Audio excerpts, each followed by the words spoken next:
Muito boa tarde, bem-vindo à Revista da Semana, neste dia 1 de dezembro, dia da restauração da independência. Cá estamos nós para analisar as notícias que marcaram os últimos dias.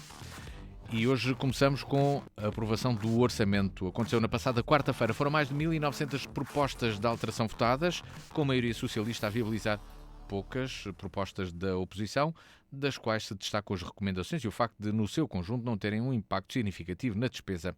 Há várias propostas e várias medidas que são icónicas, prestações sociais a subir, o Orçamento de Estado traz também um aumento do investimento público para níveis idênticos aos de 2011. Entre os investimentos públicos destaca-se a duplicação do dinheiro aplicado na construção e reabilitação de casas e o aumento do investimento público na saúde, que tem uma subida de 10% nesta área. Silvério Cunha, há certamente outros destaques mais do debate político, provavelmente no debate deste orçamento e aprovação deste orçamento. Boa tarde, bem-vindo. Muito boa tarde.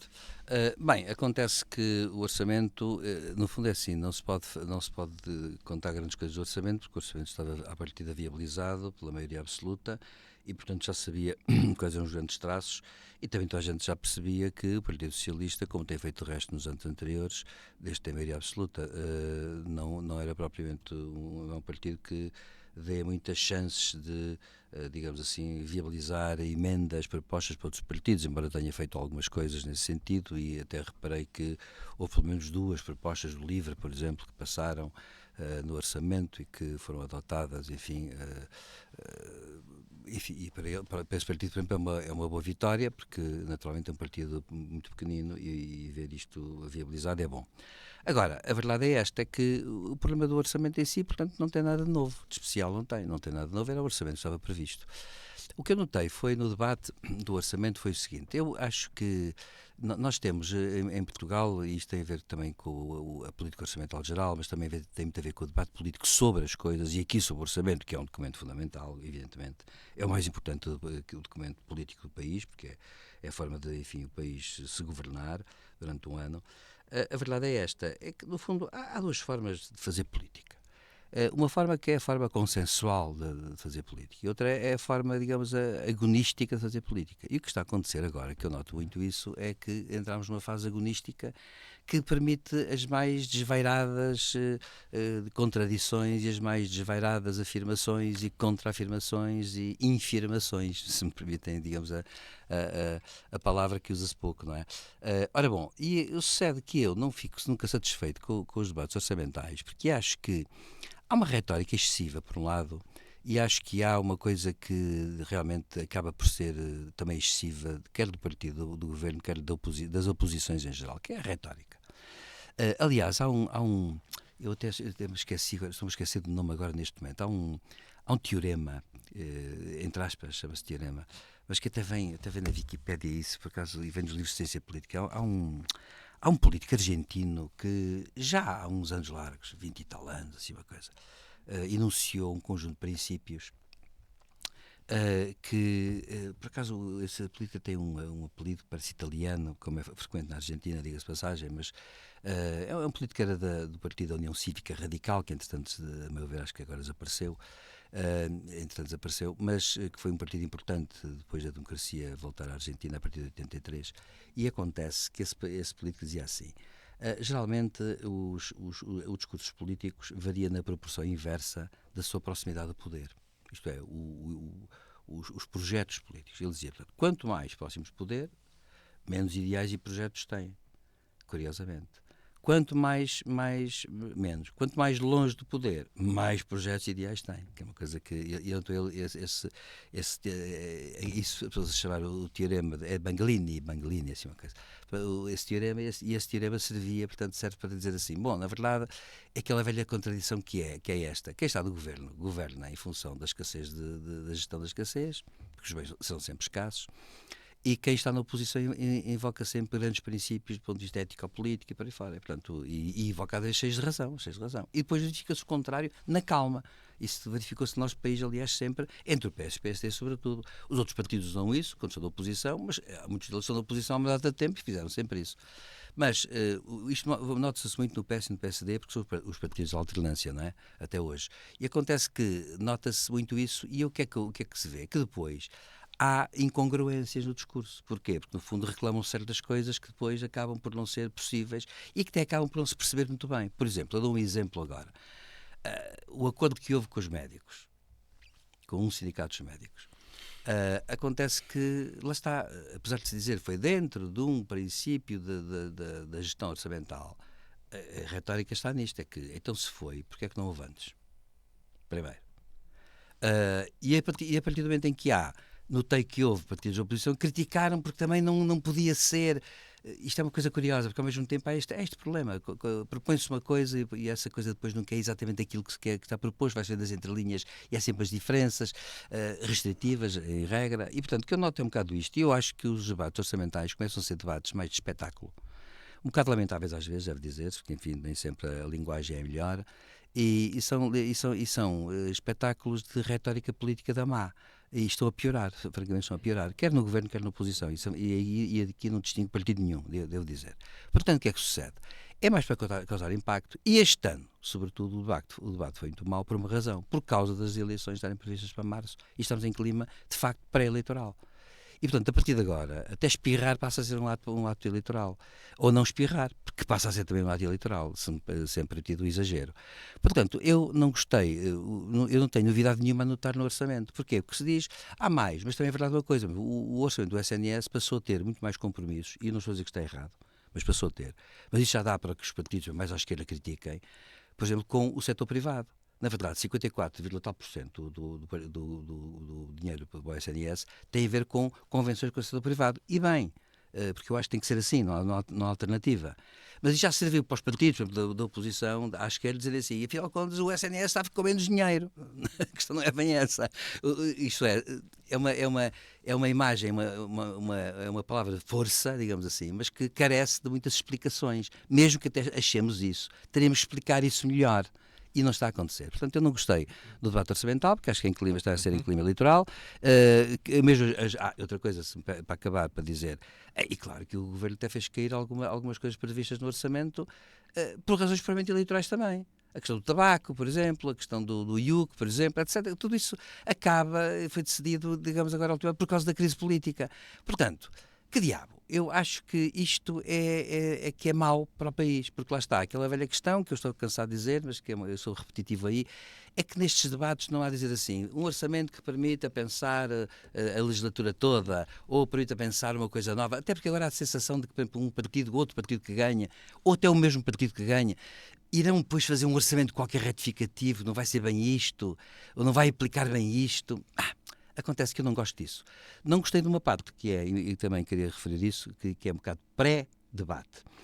Acho que Montenegro cometeu um erro ao anunciar algumas medidas que depois, na verdade, e bem, o partido, no Parlamento, veio especificar melhor. E que estão aquém daquilo que foi dito também para a imprensa em geral. E, portanto, acho que, lá está, falta de rigor. Ora, se há assunto onde tem que haver rigor, é no orçamento. Portanto, acho que houve muita retórica, muita parra e pouca uva. José Faustino, foi um debate de muita parra e pouca uva também. Partilhas desta Não, foi uma coisa que não devia desta análise? Foi uma coisa que não devia ter existido, não é? Este governa-nos há 8 anos, mal, e, portanto, o orçamento que foi aprovado é a continuação da má política. O Primeiro-Ministro, agora conhecemos a história, não vamos repetir, demitiu-se, o Presidente aceitou a demissão e devia ter imediatamente demitido um governo de gestão, nem sequer com ele, portanto. E o orçamento, iam governar por duodécimos, não sei que mal é que isso faz. Não digo que não se aprovasse 3 ou 4 medidas necessárias que advêm normalmente da lei, atualizações de rendas, os salários mínimos, essas coisas em concertação social, bem, isso podia ter entrado em funcionamento, tudo o resto não era necessário e podia andar por duodécimos.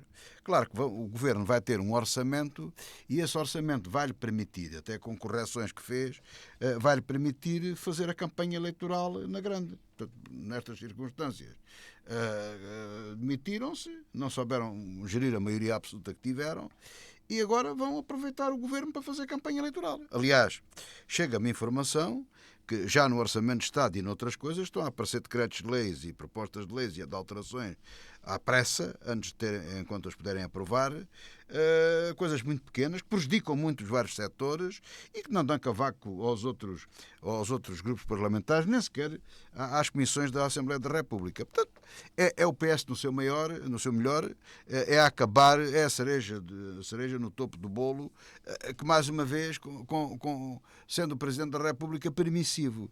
Portanto, sobre o Orçamento de Estado não tenho nada a dizer, baixa o IRS, aumenta os outros impostos, é a gestão Costa.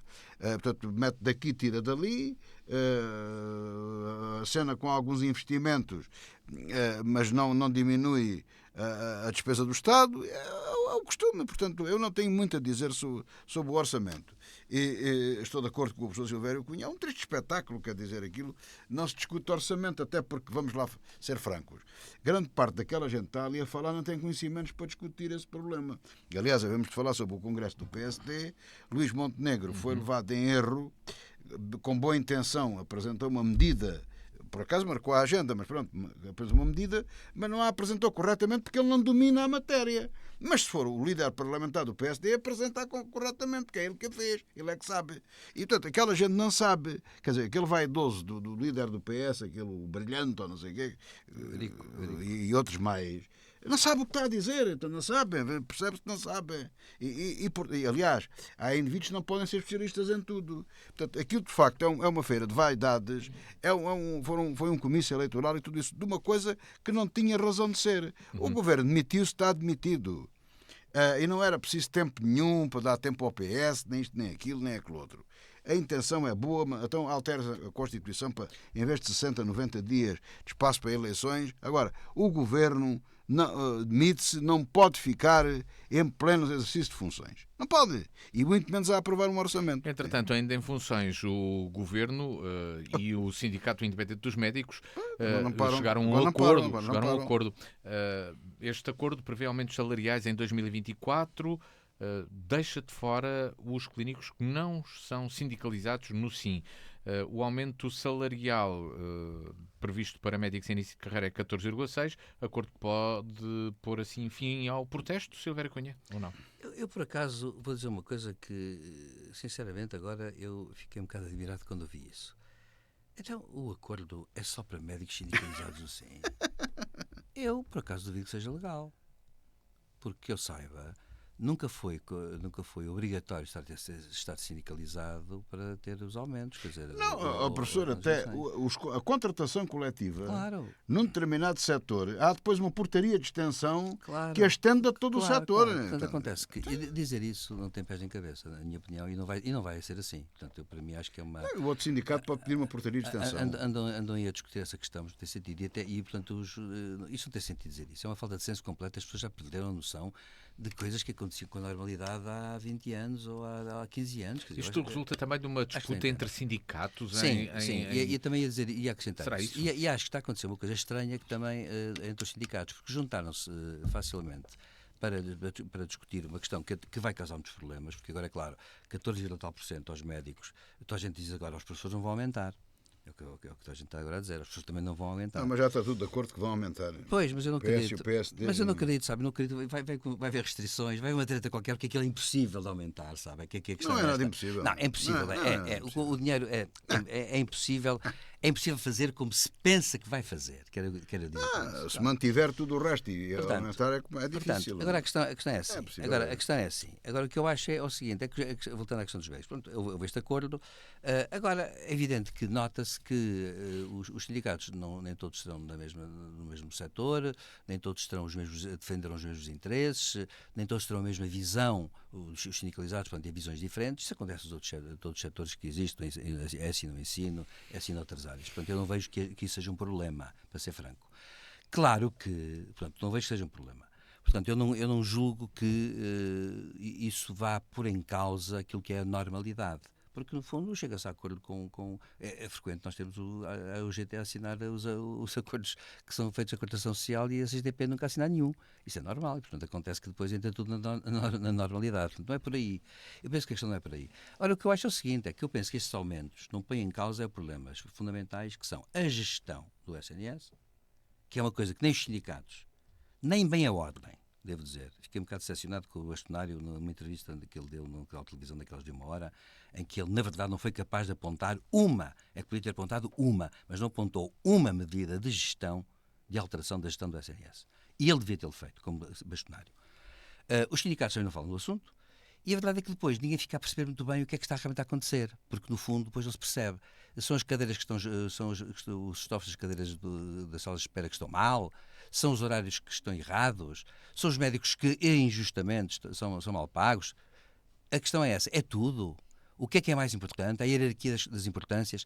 Estas negociações começaram mal e estão, digamos, agora talvez estejam a acabar, mas vão continuar quando houver novo governo, bem entendido, e o que sucede é que vão se sinalizar e nunca se discutem as questões fundamentais. E isso eu aí culpo sinceramente o governo, naturalmente, mas culpo também as forças sociais que importam, neste caso os médicos, seriam os enfermeiros, os professores, os contabilistas, quem quer que seja. Culpo-os por uma razão, porque acho que não estão a ver a questão no seu todo. E isto só acentua que eu acho que há uma crise social nesse sentido. A sociedade está tão fragmentada que não se consegue ter uma visão do todo. E isto, a meu ver, está errado. José Faustino, pode este acordo levar ao fim do protesto dos médicos? Não leva, porque vamos lá ver. O ponto aqui, eu não sei explicar porque é que aquele médico que é o líder do Sindicato Independente e a doutora Joana, que eu acho que é muito combativa, conheço agora da televisão, que não aceitou, não é? Aceitou e estava zangada de não ter aceitado, e se estivesse no lugar dela, eu também estava zangado. Porque o problema deste acordo é que isto foi feito um acordo manhoso. Aliás, agora não me lembro, o líder do Sindicato Independente dos Médicos, aquele médico já muito conhecido, que aparece na televisão, ele tentou sublinhar várias vezes, pelo menos eu ouvi ele dizer que é um acordo intercalar. O que é que ele queria dizer? Ele quer dizer que foi feito um acordo, vamos dizer, a prazo, um acordo provisório, até haver um novo governo. Essa é a intenção do sindicato. Agora, eu posso estar enganado, e se estiver enganado, pedirei desculpa na altura própria. Eu acho que ele foi enganado, e o sindicato foi enganado. Não há acordo nenhum intercalar. Portanto, houve um acordo manhoso em que o Ministro da Saúde e o Governo, António Costa, enganou os médicos no sentido de apaziguar a classe, dividiu-os ainda por cima, que é uma coisa rara no setor dos médicos, e continua a fazer a sua política sensacionalista durante a campanha eleitoral. E depois logo se verá. Se o PS ganhar, o intercalar vai se manter em definitivo, não é? Se foram em outros, é possível que honrem, de facto, o princípio de voltar a negociar. Mas lá está, depois tem que se fazer um orçamento intercalar e todas essas coisas. O problema da saúde e dos médicos, temos que pôr o dedo na ferida, e eu não me canso de dizer, o problema é sempre o mesmo.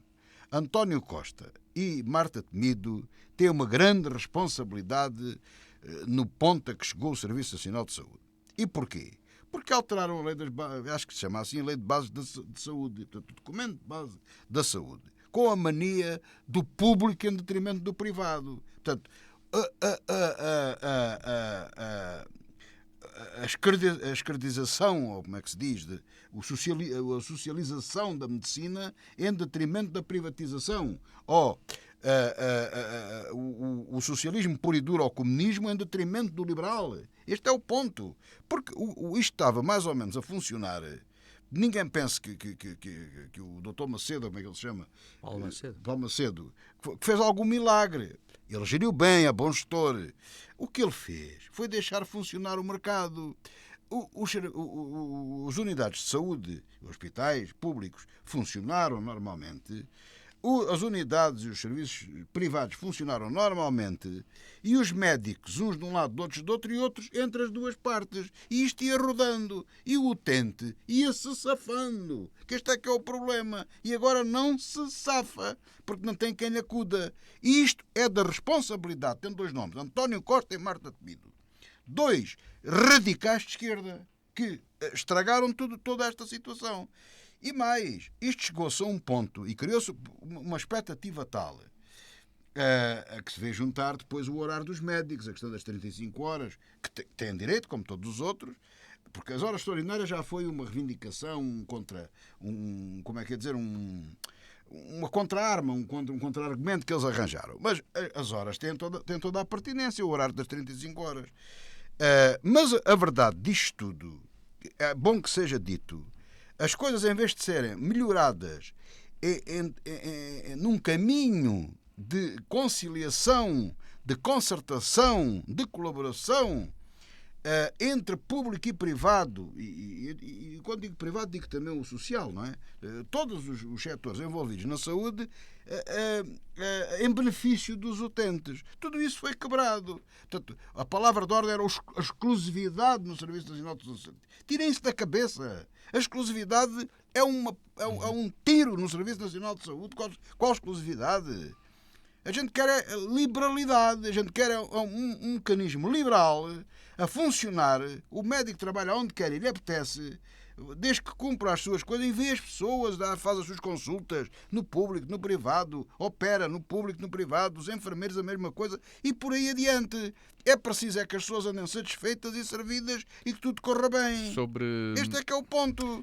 Ninguém pensa agora que paga uma tuta e meia a um médico ou a um enfermeiro e o tem ali preso o dia todo lá com os horários e as normas que eles querem. Claro que isso não vai acontecer. Como também não acontece na altura em que o Serviço Nacional de Saúde ficar completamente esgotado e forem todos para os serviços públicos, privados, os privados entram no tema competitivo também e os salários baixam e vai haver problemas.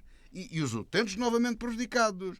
Culpados António Costa e Marta Temido. Este é o ponto. Neste âmbito da saúde, a Inspeção-Geral em Saúde abriu uma inspeção ao caso das gêmeas que receberam um tratamento de 4 milhões de euros no Hospital de Santa Maria. Marta Temido diz que não deu orientações do tratamento das gêmeas brasileiras.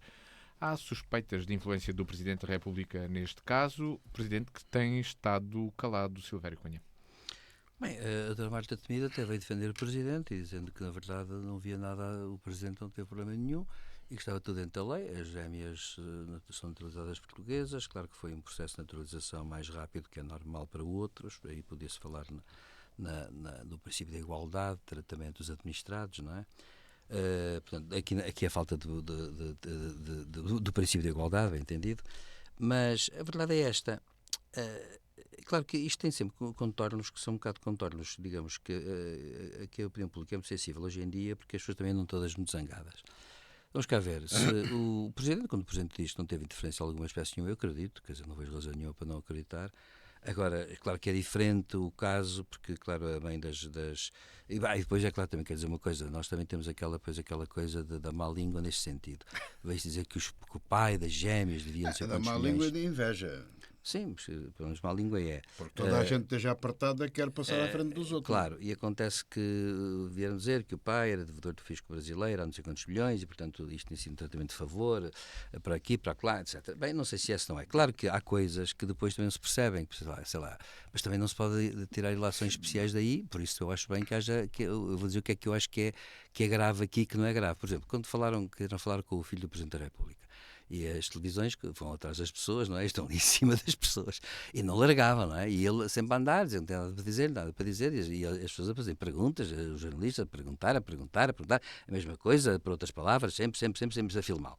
Enfim, o senhor dizer que não tinha nada para dizer, e acabou por nada dizer e disse embora. Claro que isto é tido a partir de logo como sendo uma coisa muito suspeita, é muito, muito complicada e muito estranha, digamos assim. Bom, a verdade é esta, o que a meu ver, a única irregularidade que pode haver, e isto não tem nada a ver com o Presidente da República, terá a ver com outras pessoas quaisquer, penso eu, é que há procedimentos administrativos e há documentos materiais ou desmaterializados que têm que existir.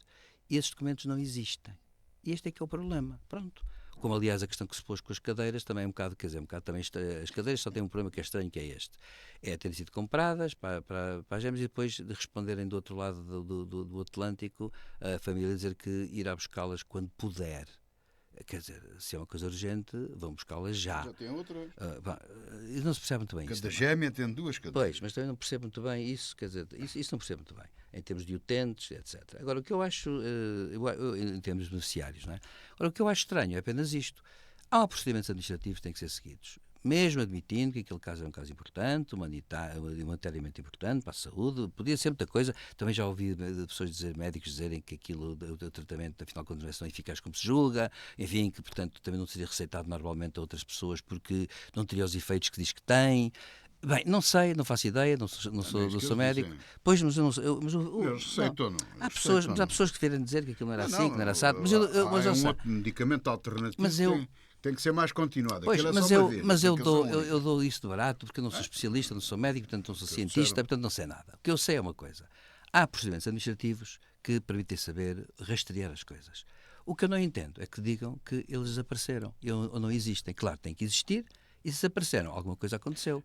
E isso é que tem que ser apurado. Mais nada, quanto ao mais, é assim, vamos ver isso. Ponto final, parágrafo e acabou. José Faustino, ficará uma sombra sobre o Presidente da República? Deixa-me dizer uma coisa, Matias, peço desculpa, José Faustino. É assim, sim, o Presidente da República, ao calar, só dizer aquilo e para pôr uma pedra no assunto, claro que também não foi acaba por não ter o objetivo que quer, mas aí eu acho que é uma coisa um bocado anedótica. É que nós estamos tão habituados a que Marcelo Rebelo de Sousa fale sobre tudo e muitas vezes que o silêncio dele é de estranhar por causa disso. No resto, eu sinceramente, é assim, eu queria das instituições, se o Presidente nos diz que não tem nada a ver com o assunto, eu acho que ele está a dizer a verdade. Era o que faltava eu duvidar da palavra do Presidente, não é? José Faustino.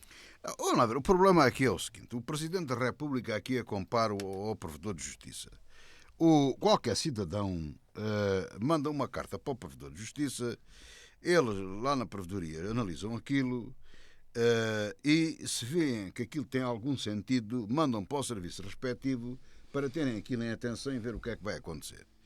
Quando se escreve uma carta ao Presidente da República, que o Presidente da República nem lê, o serviço da Casa Civil ou da Casa Militar, ou lá quem for, manda para o Ministério respectivo, vejam lá, está aqui um cidadão, o que é possível fazer, tem razão, não tem razão. Este é o procedimento normal. Quer dizer, isto não quer dizer que haja uma interferência do Presidente. É uma chamada de atenção. Entrou-se num campo de loucura total e completa, que é tudo corrupção, é tudo isto, tudo aquilo. Porquê? Porque somos governados por políticos incompetentes, não sabem fazer lei, não sabem fazer regulamento, não sabem fazer nada. Nem obras, nem coisa nenhuma, não sabem fazer nada. Zero. E então dá asa a esta situação toda. Porque, salvo erro, foi já com este medicamento caro, este dos 2 milhões, que isto se pôs aqui uma vez uma grande discussão, que nós aqui já discutimos isto, com uma miúda. Pôs-se aqui o problema do sistema inglês, em que haja o que houver, o medicamento não entra, nem que a pessoa pague do seu bolso, há um limite, portanto, discutimos aqui isso várias vezes, mas nunca se fez nada, não há lei nenhuma, nada que preveja isso. Ora, o que é que acontece? As pessoas recorrem a vários expedientes do conhecimento deste, do conhecimento daquele, coisas perfeitamente humanas, e com o entrave cada vez maior colocado, repito, por António Costa e Marta Temido, são os grandes culpados de tudo isto, repito. Não te falo no caso concreto, não sei se assinou papéis, não, mas no ponto em que se criou o Sistema Nacional de Saúde, o Hospital Público estanque, ali, segue tudo em ordem. Quer dizer, o indivíduo que tenha uma coisa qualquer, não sei para que é que fazem as triagens, não são todos iguais, uns têm mais gravidades do que outros. E então criou-se aquele sentido todo, e tudo muito apertado, depois aquilo na prática não existe, não funciona. Porque a enfermeira mete um jeito porque o primo ou o marido da vizinha entra e é visto ali, não sei o quê. Não é para ultrapassar nem para prejudicar os outros. É uma atenção ao vizinho. Isso sempre existiu. Agora, são coisas do ser humano, são coisas que existem. E os políticos têm de trabalhar com elas, têm que as adaptar,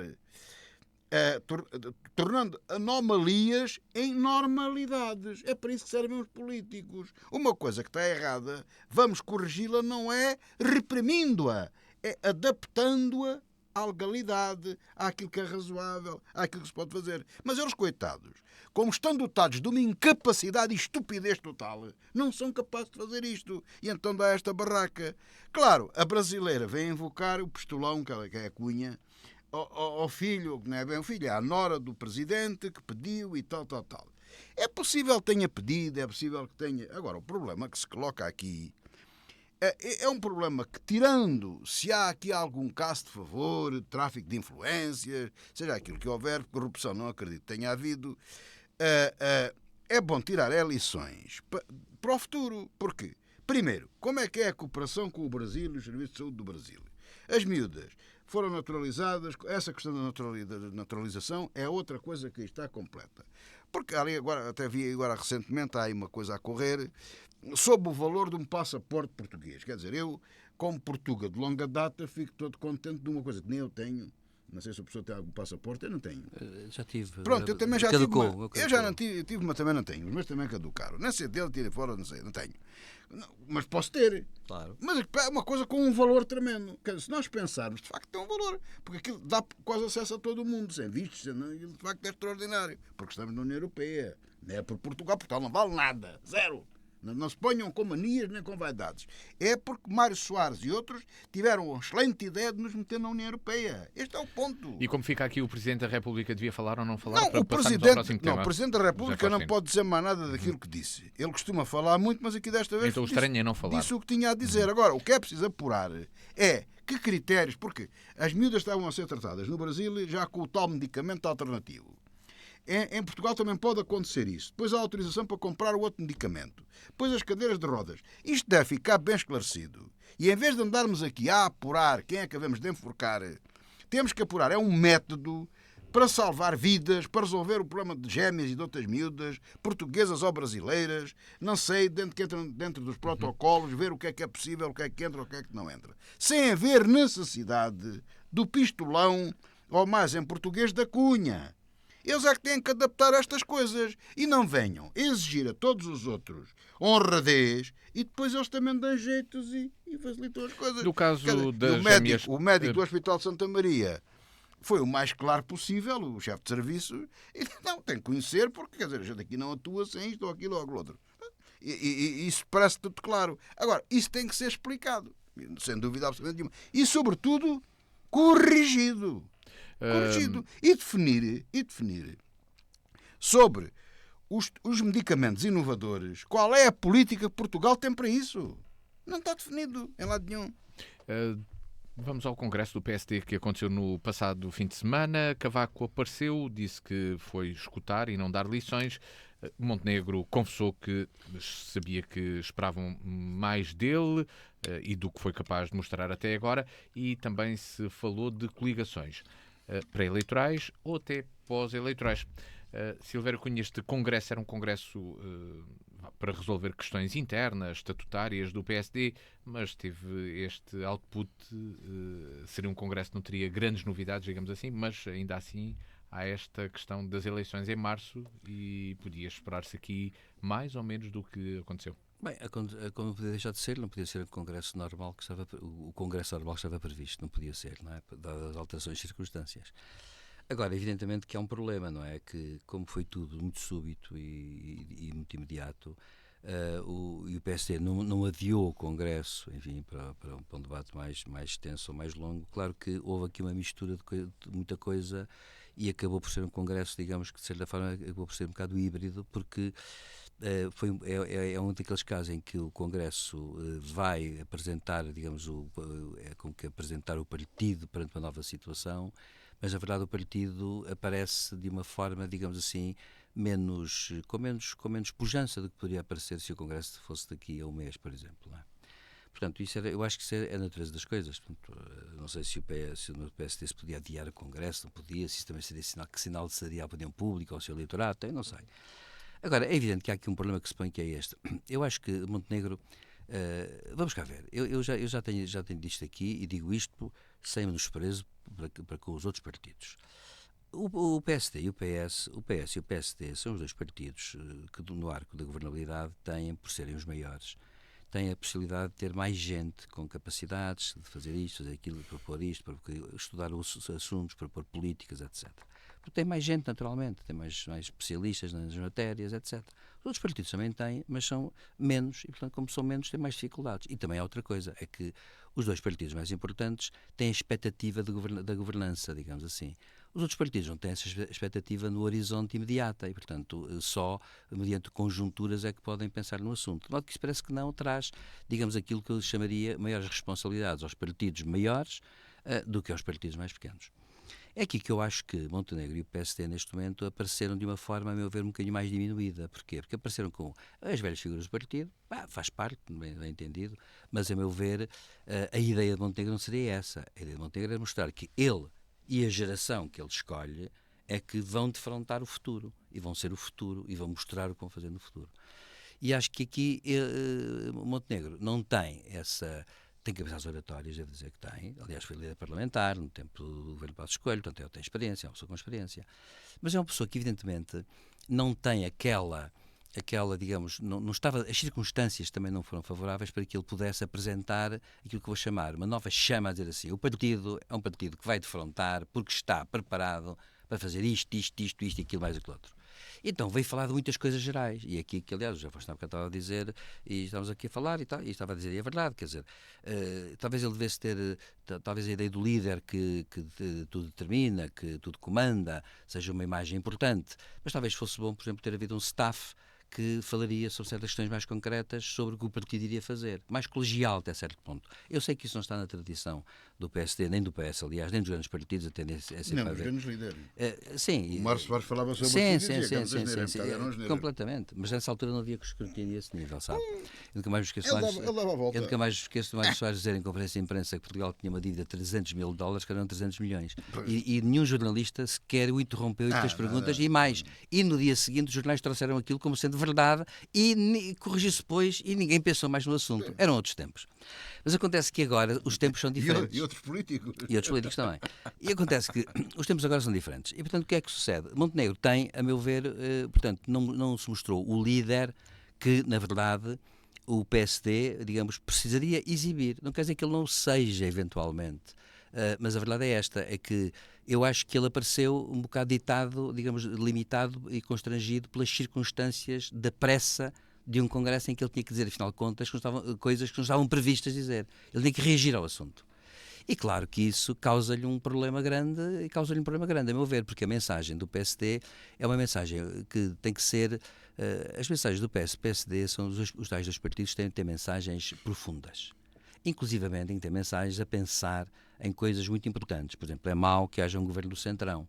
Para isso tem que haver diferenciação. Para isso tem que haver um estudo prévio. Aliás, tem que se estudar mutuamente os dois grandes adversários. Para saber aquilo em que podem entrar digamos, em ruptura, em diferenciação. E aquilo que, na verdade, depois, para um eleitorado, que é um eleitorado oscilante entre um e outro, em que é que eles podem até consertar-se, porque haverá coisas em que terão que sempre ser consertados. Dou um exemplo, claro. Vou dar um exemplo que é óbvio que ninguém discute. Toda a gente sabe que os dois partidos têm a mesma política no plano de estar na União Europeia. Isto é indiscutível. São partidos europeístas, por exemplo, que os diferencia de partidos não europeístas. Bom, portanto, em suma e concluindo, eu acho que o Congresso ficou aquém das expectativas, a meu ver, e ficou aquém daquilo que eu acho que até que Montenegro seria capaz. Portanto, porquê? Porque acho que ele foi limitado pelas circunstâncias. Sejamos justos. Eu estou convencido que um líder, se tivesse mais 3 semanas para pensar no assunto, teria organizado a coisa de outra maneira. Penso eu, francamente, é assim, acho que é lógico. José Faustino, uma análise a este Congresso do PSD? Eu acho que o Congresso do PSD correu muito bem ao PSD. Aqui não concordo com o professor Silvério Cunha, não ponho entraves, nem mais, nem mais. Correu muito bem, aquilo foi quase transformado num comício, foi uma jornada... Mas um congresso não é um comício, exatamente. Está bem, mas foi uma jornada em que as pessoas levaram injeções de coelho, com muita força. Ele fez 2 boas intervenções, a do princípio e a do fim, falou muito bem, mostrou que era capaz, que é um líder. E depois, a cereja no cimo do bolo foi a presença de Cavaco Silva. Correu tudo bem. Não tínhamos dúvidas. As velhas guardas do PSD estiveram presentes, numa atitude muito simpática, e depois os principais, a Dr. Manuel Ferreira Leite, o professor Cavaco Silva, digo bem, e outros mais. Portanto, foi uma jornada de unidade e muito simbólica para o eleitorado, quer dizer, não tínhamos dúvidas absolutamente nenhumas. E ficou bem claro que o Partido Social Democrata, neste momento, com Montenegro à frente, que é um partido do centro, é do centro-direita, quem votar no PSD vota no centro-direita. Este é o ponto, portanto, não há dúvida, isso ficou tudo bem esclarecido. Bom, agora, dito isto, vamos às partes menos claras. É claro que há boa maneira de, como dizia o Dr. Mário Soares, que aqui falámos, ele falou naquilo que disseram, isso é que é aumentar os pensionistas todos. Não, o que ia aumentar era o limite por causa dos suplementos de reforma e tal, que abrange afinal 150 mil pessoas, pois não podia ser todos, e se mandava os fundos da Segurança Social à falência. Era bom, se fosse possível, era bom. É claro que ele podia ter emendado a Mário Soares. Não, vocês, o vosso problema é que vocês sabem que podem ajudar os mais pobres, não nos ajudam. Ninguém dava ali a volta àquilo e coisa. Pronto, ele de facto não se explicou bem. Aquilo não foi claro, mas ficou esclarecido. Teve a virtude de pôr aquilo na ordem do dia, toda a gente andou a discutir aquilo. Pronto, acabou também não correr mal. Agora, para mim, o ponto pior, e que eu não posso deixar passar, que não é só o PSD, infelizmente, que sofre deste problema. Eu acho que o mal da democracia, é cá uma teoria minha, e que aqui a digo, o mal da democracia são os partidos. Os partidos deviam existir, sim senhor, como qualquer outra associação. Os círculos deviam ser uninominais, de preferência, juntando aqui também um método eleitoral, e depois cada cidadão, por si, ou por sua associação, em partido ou não, como se quiser chamar, concorria. Cumpria as formalidades todas e tudo isso. O PSD, até num sentido de gentil, de abertura e tudo isso, agora, os locais, portanto, o distrito de Évora, por exemplo, pode escolher um terço, o último terço, da lista. Isto não é democracia nenhuma. É por isso que eu tenho muitas reservas vivemos numa democracia formal, que aliás prefiro do que uma ditadura. Mas gostava mais de uma democracia liberal, em que as pessoas, numa Assembleia, votassem livremente o seu representante. Ou a criatura diz assim, individualmente, eu que vou ser candidato pelo Círculo de Évora. Ou de Évora, vou ser candidato. E agora alguém me apoia, pronto, é preciso tantas apoiantes no tribunal, apresento as formalidades todas e sou candidato. Outra possibilidade é uma associação, que pode ser um partido, dizer, não, o nosso candidato vai ser este fulano. Porquê? Porque a Assembleia Geral, e com a presença de todos, os que eles entenderam, isso é um problema deles, não é meu, escolheram aquele. Não é aquele que o de Lisboa aceita ou não aceita. Isto é a perversão toda da democracia. Quer dizer, eu não vou votar em Évora num candidato de Évora. Vou votar num candidato que o diretor do partido manda que seja o candidato. Não quero. E por isso não voto. Aliás, se me permite dizer, os líderes partidários têm até poder de veto. Exatamente. Sobre os Exatamente. candidatos Portanto, quer dizer, eles no fundo, os de cá podem escolher, a parte não é eleita. Eu sou totalmente contra isto, não é só o PSD que tem isto. Sim, toda a gente tem isto. Têm. E isso é que perverte a democracia. Por isso é que eu não acredito que a gente vive em democracia liberal, mas numa democracia formal. Agora, mais à frente falaremos no PS sobre o que é que pode acontecer de alianças PS e PSD. Bem, os candidatos à liderança do PS entregaram precisamente as moções de orientação política nesta quinta-feira. Pedro Nuno Santos diz que o Bloco Central é mau para a democracia. José Luís Carneiro afirma que com ele o PS estará sempre onde esteve, ao centro. Silvério Cunha, os dois candidatos são mesmo diferentes ou o PS é o mesmo? Como se diz mais à esquerda, curiosamente. Vamos cá ver. Eu acho que o Partido Socialista, os partidos são sempre o mesmo, se não eram partidos esfacelavam-se com o tempo, se não aguentavam, não é? Quer dizer, nenhum partido pode ser tudo e mais alguma coisa, tudo isso ao contrário, no tempo. E, portanto, a prazo, isso significaria que haveria sempre fragmentações. Então, os partidos têm uma unidade de base, não é? Digamos, do ponto de vista ideológico, têm uma unidade de base do ponto de vista até de relações pessoais, etc. E, portanto, têm, digamos assim, quadros permanentes que têm também uma unidade de base. Portanto, é evidente que os partidos aparecem sempre com essa unidade, antes de mais e acima de tudo. Agora, é óbvio que depois variam também, não só as orientações, digamos, tendenciais dentro de cada partido, como também varia o perfil psicológico do líder. Aqui conta porque os líderes, apesar de tudo, têm uma parte autónoma, digamos assim. A liderança carismática tem essa característica, depende muito de quem é a pessoa e do seu temperamento, do seu perfil, do seu currículo, enfim, das suas capacidades até de mudança, etc. Claro que nós não vamos aqui vamos assistir a uma coisa que eu acho que neste momento, por acaso, eu não dou muita importância a quem vai ser, por uma razão. Porque, embora o José Luís Carneiro seja uma pessoa que, à partida, tem uma mensagem digamos, mais centrista, porque esse está apostado na conquista do centro, antes de mais, e depois é que pensa no resto. E Pedro Nuno Santos talvez pense o contrário, mas nenhum deles deixa de pensar numa questão fundamental. O PS ganharia as eleições, ou ganhará as eleições, ou poderá ganhar as eleições, se mantiver o seu eleitorado tradicional no centro-esquerda e se ganhar votos ao centro. Ponto final, parágrafo, as coisas são mesmo assim. E para isso tem que acenar à esquerda, tem que acenar ao centro, e é inevitável que isso aconteça. E sempre aconteceu, aliás, com os partidos socialistas e sociais-democratas europeus. Sempre. Houve até países em especial onde, por exemplo, os partidos sociais-democratas chegaram a ter alas trotskistas, que, no exemplo da Inglaterra, por exemplo, onde o sistema uninominal permitia, por exemplo, que houvesse deputados de uma ala muito mais à esquerda do Partido Trabalhista, que eram, no entanto, membros do Parlamento pelo Partido Trabalhista e que eram eleitos uninominalmente em sítios onde eles concorriam e ocupavam o espaço todo à esquerda, por exemplo, nas antigas circunscrições mineiras, por exemplo. Isso era uma coisa que era tradicional. Ora bom, e por isso é que, aliás, também acontece nos Estados Unidos com o Partido Democrata, em que está lá uma ala que é uma ala claramente mais radical à esquerda do que, digamos, o centro do Partido Democrata. Ora bem, eu não vejo que os dois não podem sobreviver um sem o outro. Isso é o que vai acontecer. E, aliás, o Pedro Nuno Santos já foi claro a dizer que contava com o José Luís Carneiro, se ganhar, conta com ele para avançarem os dois em conjunto. E José Luís Carneiro não pode dispensar Pedro Nuno Santos. Queiramos ou não, gostemos ou não pode deixar de ser assim. As coisas como são. E, portanto, os partidos têm que, nesse aspecto, têm que ter um mínimo de uniformidade e de coesão. Se não tiverem, obviamente que à partida vão quebrados para o combate político. Portanto, eu julgo, com toda a franqueza, que não tenho, não penso... também quero dizer uma coisa, e para acabar. Não se pense que o perfil dos líderes é assim tão marcado, por uma razão, porque eles estão a remodelar o perfil. Por exemplo, Pedro Nuno Santos já está a ficar muito diferente. O staff dele já lhe deu instruções, já lhe disse. Agora tu tens um discurso que é assim, tens um discurso que é assado, não falas certas coisas, falas de outras. E ele nas entrevistas já está a falar de outras coisas. Nós é que temos uma imagem de Pedro Nuno Santos que ele agora vai esbater. O Pedro Nuno Santos que conhecemos antes vai esbater-se e vai aparecer como líder unificador. Logo, vai obviamente necessariamente virar ao centro. Tem que ser assim.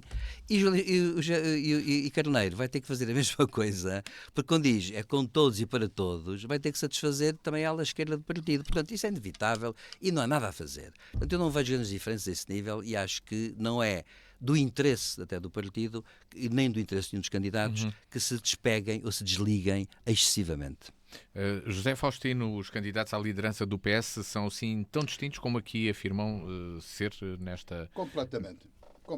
Eu não acho. Estamos perante um social-democrata e um comunista. É só isto. Não diga isso. Pedro Nuno Santos.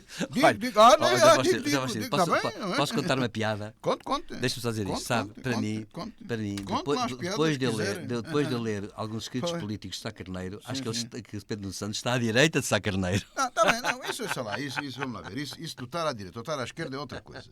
Eu não disse isso. Eu não disse que ele era à direita ou à esquerda, disse que ele era comunista. Foi o que eu disse. Eu conheço muito boas propostas, as quais eu subscrevo, do Partido Comunista e dos comunistas. O comunismo não tem tudo mal, como é evidente. Mas isso é como em todo o lado. Não é? Portanto, sei lá, isso, por exemplo, a gente tem agora com o novo Partido Liberal, nós temos aqui um problema de que, umas vezes, têm coisas muito à direita, outras coisas muito à esquerda. São a favor do aborto, são a favor da eutanásia, porque é assim, faz parte da estrutura liberal. Não estou a inventar nada, não é nenhum oportunismo, não é nada. Portanto, não, esquerda nem direita, é complicado. O que eu disse, e repito, Pedro Nuno Santos é um homem ideologicamente comunista, um socialista comunista, e José Luís Carneiro é um social-democrata. É este o ponto. E quem está com eles, quem está com José Luís Carneiro, é a velha guarda do Partido Socialista, o verdadeiro Partido Socialista. Os homens os homens da social-democracia, os homens do socialismo, alguns senadores, etc, etc. Com Pedro Nuno Santos também aparecem alguns que foram sempre radicais, pró-comunistas. Está lá o Álvaro Beleza. Já lá vou. Não, mas esse a mim nunca me enganou. O outro, o Assis, enganou, mas esse não me enganou nunca. Não. E depois está lá o Francisco Assis e o Beleza. Por exemplo. O Beleza, por exemplo, está lá mal por dois motivos. O primeiro porque é presidente da SEDES e nunca se devia ter disposto a isso. Não, desculpe. Quer dizer, não tem qualquer tipo de desculpa. Porque, então... Porque se fosse vice-presidente, se presidente do Conselho Fiscal, presidente da Assembleia Geral, qualquer outra coisa, vá que não vá. E ele tem feito um trabalho meritório nas sedes. Atenção, declaração de interesses, eu sou sócio das sedes. Mas estou afastado. Como dizem na maçonaria, estou adormecido. Embora pagando as cotas. E um dos motivos é precisamente este. Está adormecido, mas não está a dormir. Não estou a dormir. Porque não acredito em Álvaro Beleza. E agora, aqui está. Portanto, Álvaro Beleza anda naquilo, não no sentido construtivo, mas com qualquer objetivo. Ele quer qualquer coisa, ou ser Ministro da Saúde ou qualquer outra coisa. E Francisco Assis fez uma esparragata. Mas o Beleza não me enganou, percebe? Porque eu já há muito tempo percebi. Mas acha que ele não daria um bom Ministro da Saúde, por exemplo? Acho que não. Pronto. Acho que não. Portanto, o indivíduo que é capaz de fazer isto, acho que não. Eu acho que o Dr. Paulo Macedo é melhor Ministro da Saúde do que ele. E o Francisco Assis também dá um péssimo ministro de qualquer coisa. Também lhe vou já dizer. Ministro do Trabalho, nem pensar. Prefiro um pedreiro que eu conheço ali que assenta muito bem azulejo. É como estou a dizer. Agora, o porquê? Vamos lá ver. O Assis criticou com questões fundamentadas toda a questão da geringonça, toda a política defendida por Costa e por Pedro Nuno Santos. E agora vem logo colar-se à frente. Portanto, cheira a negócio. O professor, cheira a negócio. Não é? O senhor, se discutir isto lá na sua universidade, com os seus alunos em laboratório, isto cheira a negócio político, em troca de qualquer coisa. Portanto, estes homens prestaram-se a fazer uma lavagem, digamos, pública de uma candidatura pró-comunista, dando-lhe uma imagem de mais ao centro. Este é que é o ponto. Eu não estou a dizer que o Assis que é pró-comunista ou beleza. O Pedro Nuno Santos digo. Isso não tem dúvidas absolutamente nenhuma. E mais, e o objetivo dele, se o Partido Socialista ganhar, porque praticamente hoje é impossível a maioria absoluta, é fazer uma geringonça, uma coligação muito mais formal do que aquela que houve com o Partido Comunista e com o Bloco de Esquerda. Não haja dúvidas nenhumas. E a diferença é só esta. Fará com o LIVRE só. Pedro Nuno Santos, e o LIVRE também. Pedro Nuno Santos, sabe, há partidos que a gente às vezes tem um bocado de piores ideias, como é o LIVRE, por exemplo, o PAN. Mas que às vezes têm comportamentos muito mais sérios. Por exemplo, o Partido Comunista, nestas coisas, também costuma ser muito sério. Portanto, não sei, e se a trampolinice for muito grande, não sei se o Partido Comunista alinha, não sei se o LIVRE alinha, não sei se o PAN alinha, etc. O Bloco de Esquerda alinhará, com certeza.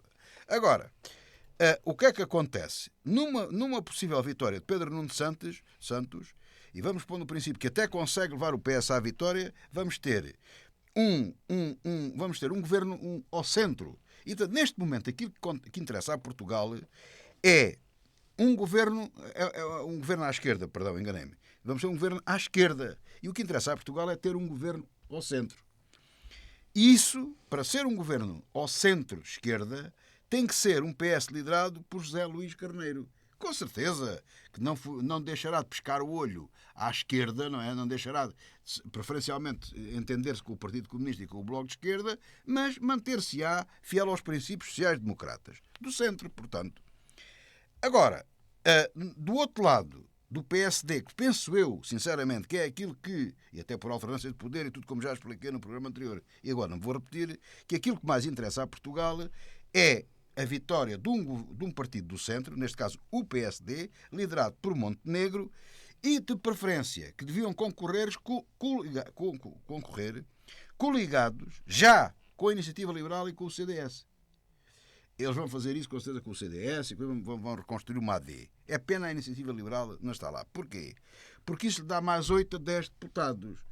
E se Francisco Assis e Beleza, e Álvaro Beleza, é legítimo negociarem por cargos, também é legítimo negociar por deputados. A Iniciativa Liberal pode-se entender com o PSD para terem mais 10 deputados e para ganharem sem sombra de dúvidas. E então teríamos um governo centrado à esquerda, ao centro-direita, um governo centro-direita, tendo à sua esquerda um PS liderado eventualmente por Pedro Nuno Santos e pelo resto da esquerda, e à direita o Chega.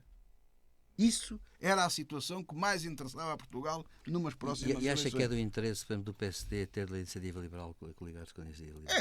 É porque repare, O PSD, é uma boa pergunta e eu agradeço, como se dizer, ainda bem que me deu a oportunidade de responder a essa pergunta. Bem. Os seus alunos às vezes são velhos e dizem isso, não? Bem. Eu agradeço. Porquê? Porque o PSD, essencial, tendo várias famílias também, como tem o PS, mas na sua essência é social-democrata. A iniciativa liberal é liberal.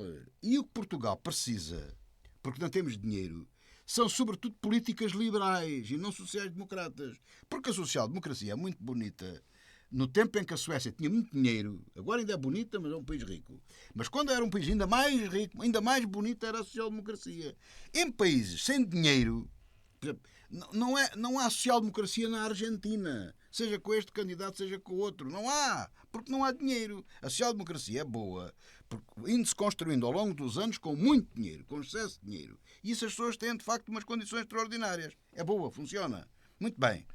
Mas Portugal não é esse o caso. E, portanto, o que precisa é de políticas liberais, da liberalização da liberalização eu vou já acabar, da liberalização da Temos saúde, de acabar para da liberação podermos, do ensino, muito da rapidamente liberalização, abordar duas questões.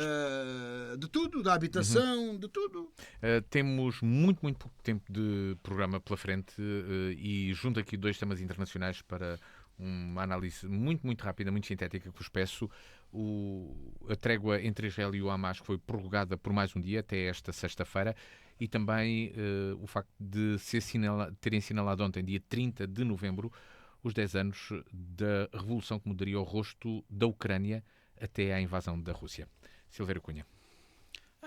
Eu penso que neste momento a questão do Médio Oriente, a meu ver, este cessar-fogo tem tido vantagem na questão da troca de reféns, mas a meu ver não altera as questões de fundo e, portanto, eu não penso que seja uma questão que tenha grande relevância. A meu ver, no entanto, há uma coisa que é verdade: os Estados Unidos e outros países, mas os Estados Unidos, estão interessados em pressionar o governo israelita para que, efetivamente, haja agora aqui uma moderação, para que possa haver uma solução negociada com o Hamas de fora. Julgo que é um bocado esta a ideia e, portanto, é a razão porque os Estados Unidos estão a fazer os possíveis para isso. Quanto à questão da Ucrânia, bem, a questão da Ucrânia continua de pé, é uma questão que não é, enfim, a data simbólica é o que é, mas a verdade é esta, é que a questão da Ucrânia, isto é um paradoxo impressionante, porque mostra bem como nós estamos, não é?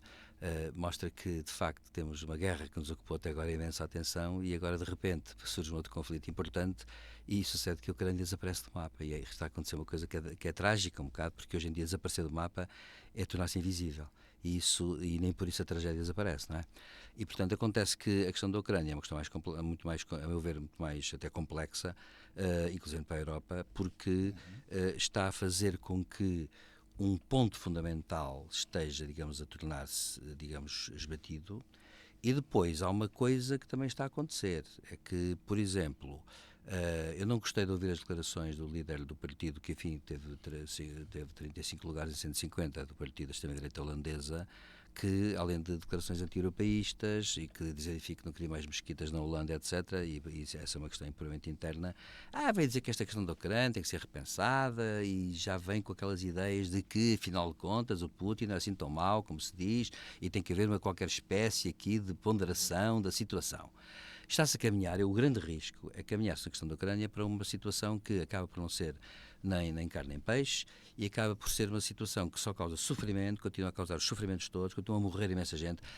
Eu tenho dito nestes programas, que fala-se na Ucrânia em 1000 mortes por dia. Na Rússia também, a questão é esta. Portanto, é uma tragédia que está a acontecer para ambos os lados, em termos humanos, bem entendido. Eles estão a morrer mais, os russos morrem mais que os Sim, mas há mais russos também. Portanto, a questão é, em termos proporcionais, a questão é, dá a impressão que vai ganhar aquele que ganhar pelo cansaço do adversário, que é uma coisa terrível, porque vai ser uma tragédia terrível. E, a meu ver, o que está a acontecer é que na Europa há um desnorte completo quanto às questões centrais e à política central que a Europa deve adotar em questões de geopolítica.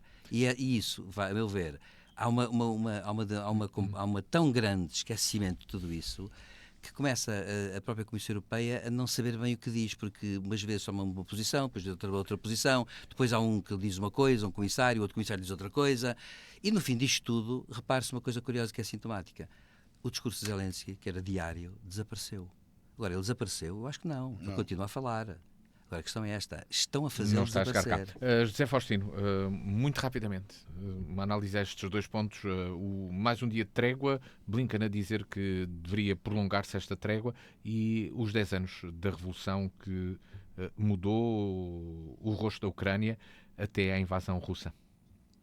Em relação ao cessar-fogo, às tréguas entre Israel e o Hamas, o problema aqui é o seguinte: o Israel está preso, na minha opinião, por 2 motivos.